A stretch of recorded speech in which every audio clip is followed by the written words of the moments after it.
ഏതൊരു മതനിരപേക്ഷതയുമായി ബന്ധപ്പെട്ട ഒരു ക്യാമ്പയിൻ നിങ്ങൾ റൺ ചെയ്യുമ്പോൾ നിങ്ങൾ അതിനകത്ത് ഒരു പക്ക പൊസിഷൻ എടുക്കണമല്ലോ. നിങ്ങളുടെ ആ പൊസിഷനിൽ തന്നെ പ്രശ്നം ഉണ്ടെന്ന് വിചാരിക്കുകയാണ് ഒരു വിഭാഗം, നല്ല വിഭാഗം ജനങ്ങൾ. ഒന്ന്. രണ്ടാമത്തെ നോക്കൂ, ഇപ്പൊ ജി സുധാകരൻ, പിന്നെ പയ്യന്നൂരിലെ സ്ഥാനാർത്ഥി, തളിപ്പറമ്പിലെ സ്ഥാനാർത്ഥി, ഇവരെല്ലാം അവരിൽ നിന്ന് ഇറങ്ങി വന്നവരാണ്. ഞാൻ പറയുന്ന എന്റെ പോയിന്റ് ഇതാണ്, അകത്ത് തന്നെ ഭയങ്കരമായ ട്രസ്റ്റ് ഇഷ്യൂ ഉണ്ടാവുന്നു. നമ്മുടെ പാർട്ടി പറയേണ്ട പൊളിറ്റിക്സ് അല്ല പറയുന്നത്, നമ്മുടെ പാർട്ടി ഭരിക്കേണ്ടവരല്ല ഭരിക്കുന്നത്, നമ്മൾ വേറെ ഏതോ വഴിക്ക് പോവുകയാണ് എന്ന് തോന്നൽ അകത്തുണ്ടാവുന്നതിന്റെ പ്രതിഫലനമാണല്ലോ തളിപ്പറമ്പിലെ, അമ്പലപ്പുഴയിലെ, പയ്യന്നൂരിലെ ഈ തോൽവിക്ക് ആധാരം. അപ്പൊ ഈ ട്രസ്റ്റ് ഇഷ്യൂ അല്ലേ ശരിക്കുള്ള പ്രശ്നം, അല്ലാതെ ക്യാമ്പയിൻ പാളിയതാണോ എന്ന് ചോദിക്കാൻ ഞാൻ.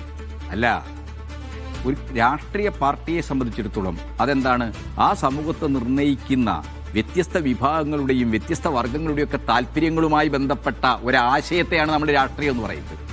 അപ്പോൾ CPM-നെ സംബന്ധിച്ചിടത്തോളം അത് രാഷ്ട്രീയമായി വേണ്ടത്ര ഈ തെരഞ്ഞെടുപ്പിനെ നേരിടുന്നതിൽ മുൻകൈ എടുത്തിട്ടില്ല എന്നുള്ളതാണ്.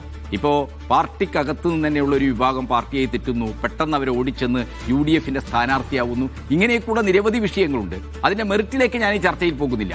ഇത്തരം വിഷയങ്ങളെല്ലാം പരിശോധിച്ച് ബഹുജനങ്ങളെ രാഷ്ട്രീയവൽക്കരിക്കുന്ന പ്രവർത്തനത്തില്, രാഷ്ട്രീയവൽക്കരിക്കുന്ന രീതിയിലുള്ള ഇടപെടലില് വലിയ ദൗർബല്യമുണ്ടായിട്ടുണ്ട് എന്നാണ്. കേട്ടിയ ഒരു കാര്യം കൂടെ, ഇപ്പൊ ലോക്സഭാ തെരഞ്ഞെടുപ്പ് തോറ്റപ്പോഴും പാർട്ടി സംസ്ഥാന സെക്രട്ടറി പറഞ്ഞത് ശരിയായ പരിശോധന നടത്തി ശരിയായ തിരുത്തലുകൾ വരുത്തുന്നതാണ്. അങ്ങനെ തിരുത്തലിന്റെ ഒരു അപ്ഡേറ്റ് എനിക്കൊരു മാധ്യമപ്രവർത്തന നിലയ്ക്ക് ഓർമ്മയില്ല. ലോക്കൽ ബോഡിയിൽ തോറ്റപ്പോഴും പറഞ്ഞു ശരിയായ പരിശോധന നടത്തി ശരിയായ തിരുത്തൽ വരുത്തുമെന്ന്. അപ്പോഴും സർക്കാരിനെ തിരുത്തിയോ, സർക്കാരിന്റെ സമീപനം തിരുത്തുക, അല്ലെങ്കിൽ സർക്കാരിന്റെ CPIM പറയുന്ന ചില പോളറൈസേഷൻ പൊളിറ്റിക്സിന്റെ ഡയലോഗുകൾ തിരുത്തുക, ഇതൊന്നും ഉണ്ടായിട്ടില്ല.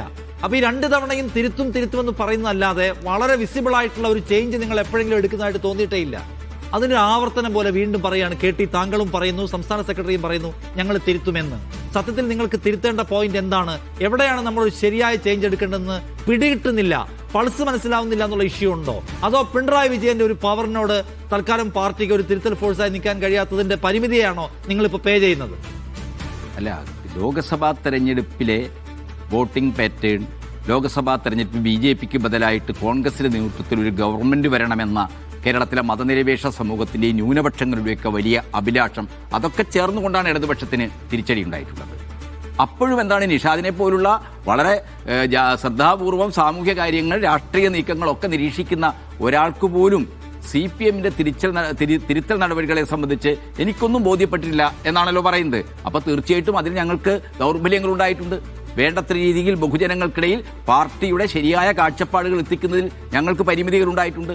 ആ പരിമിതികളാവാം പാർട്ടിയുടെ സ്വാധീന മേഖലയിലുണ്ടായ തിരിച്ചടിയുടെ കാരണം. അത് ഏതൊക്കെ തലങ്ങളിലാണ്, എന്തൊക്കെ തരത്തിലാണ് സംഭവിച്ചിട്ടുള്ളത് എന്ന് വളരെ ആഴത്തിൽ തന്നെ പരിശോധിക്കേണ്ടതാണ്. അത് ഇത്തരം ഒരു ചർച്ചയിൽ, ഒരു തെരഞ്ഞെടുപ്പിന്റെ വിധി വന്ന് നിമിഷങ്ങൾക്കൊക്കെയുള്ള ഒരു ചർച്ചയിൽ ഇടപെട്ടുകൊണ്ട് നമുക്ക് അതിന്റെ വിശദാംശങ്ങളിലേക്ക് പോകാൻ പറ്റില്ല. ശരി ശരി ശരി കഴക്കൂട്ടത്ത് മിന്നൽ പരിശോധന നടത്തേണ്ടത്. അവിടെ ഒരു ഫ്ലാഷ് പോയിന്റിലേക്ക് പോവുകയാണ്.